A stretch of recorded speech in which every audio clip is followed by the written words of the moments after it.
You cannot be spoken of, and these paradoxes could never be resolved. A meditation on the paradox of self-knowledge. In the search for ultimate meaning, assuming one hasn't short-circuited the journey by adopting someone else's conclusions, we eventually run into paradoxes. I'm talking about loads and loads of paradoxes. The rookie mistake is trying to resolve them. And the impulse to tie everything up in a neat bow is what strands many of us on the roadside of what is, in truth, an endless unfolding of experience with, to, and in the divine. In my experience, the first and possibly most disorienting paradox is this. In seeking the divine, one finds oneself. And in finding oneself, one finds only the divine. This paradox is swiftly followed by yet another. There's no true self to speak of at all. Only the true self, the divine, is. The mind, eager as always to grasp, asks, okay, but what do I do with this? As if any of these paradoxes are a riddle to be solved.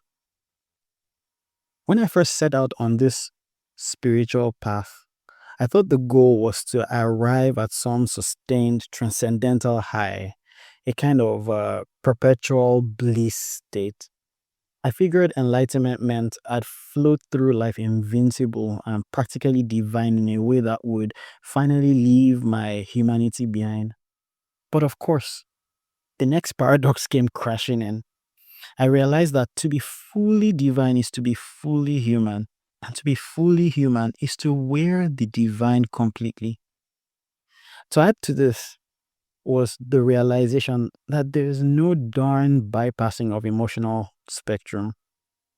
You meet it all. Grief, joy, longing, confusion. You don't transcend the mess. You sanctify it by not running away from it. Then comes the most intimate revelation, the raw, unfiltered experience of being. It levels you.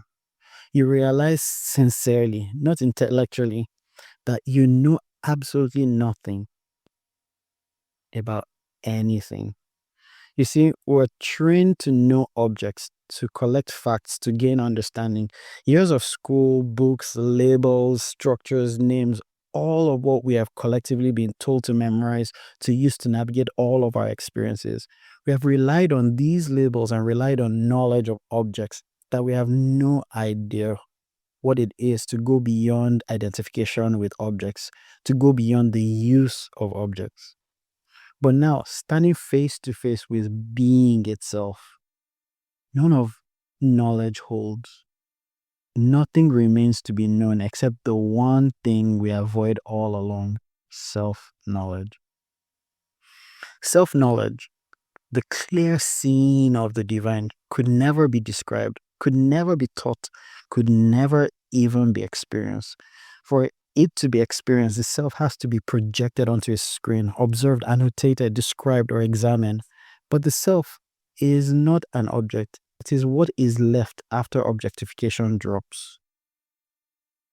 Self-knowledge is the recognition that you've never not been yourself. You've never not been here. And here is non-local. This here is this very moment, a moment that never begun or will never end. This very moment, which could not be held, positioned, or frozen in place, not ruled or touched by time, is not divorced from what we are essentially. This very moment is what eternity, or eternal life rather, is. Not a life that goes on and on for eternity, but a life that is not influenced by time. And to heavily paraphrase, yet hold the meaning of the John 17 verse 3 reference. Now, this is eternal life, that they may know you, the only true God. When we know God, we know ourselves. And when we know ourselves, we know God. There's just no separation. This knowledge is not the knowledge of objects. This knowledge cannot be spoken of, written, described. It could not be shared. It could not be fully expressed. It could not be understood in the way one understands a subject. No wonder Lao Tzu, the 6th century BC philosopher and author of the Tao Te Ching, wrote, "The Tao that can be told is not the eternal Tao. The name that can be named is not the eternal name." He then goes on to describe the Tao failing miserably.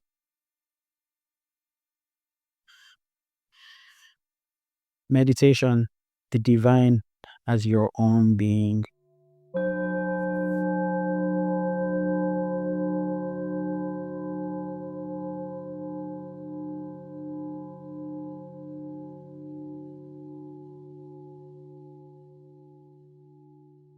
Sit quietly. Let the breath come as it does. Nothing to manage. Nothing to change. As you listen to this, watch your breath.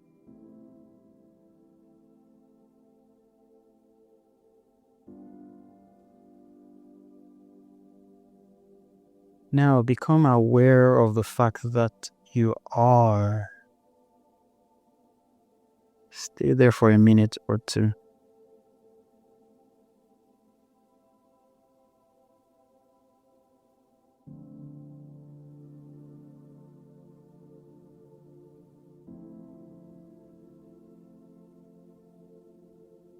Notice that there's a solid yes to the fact that you are. Not what you are. Not who you are. Just that you are. Do you see it? Do you see what I'm pointing at?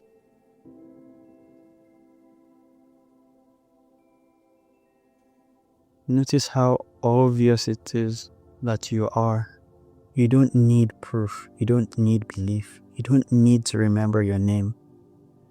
There's just this being, silent, present, undeniable.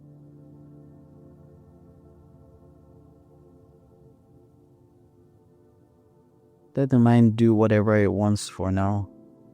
You're not here to stop it. You're just here to see.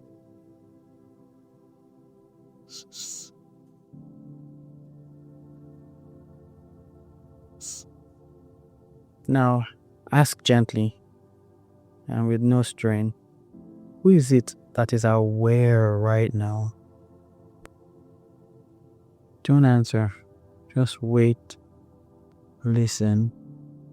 Feel into the space that the question opens. Don't look for cues in memory of narratives of past literature, the language of spiritual teachers or scriptures. Just feel into that space. Who is it that is aware right now?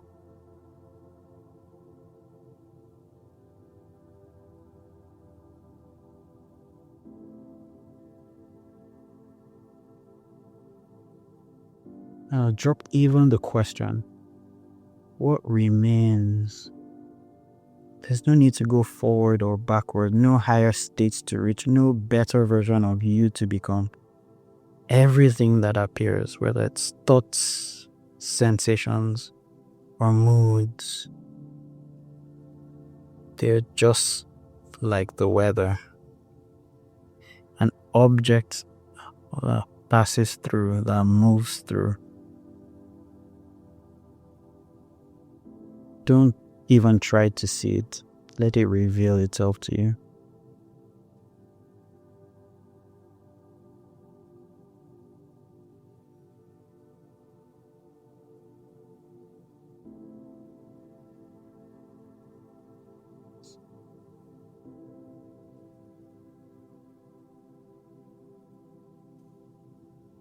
Now, say this quietly. Whatever I was looking for, I never left it. I am it. Whatever I was looking for, I never left it. I am it.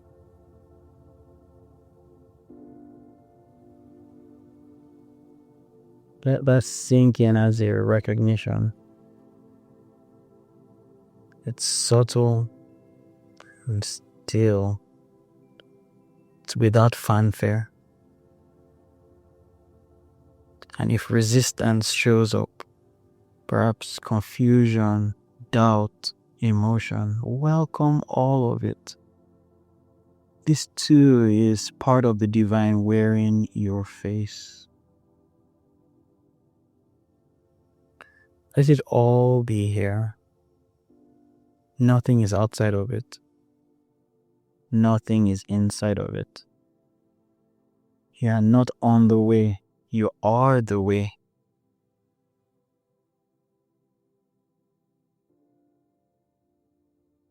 Now rest without effort, without story, without seeking.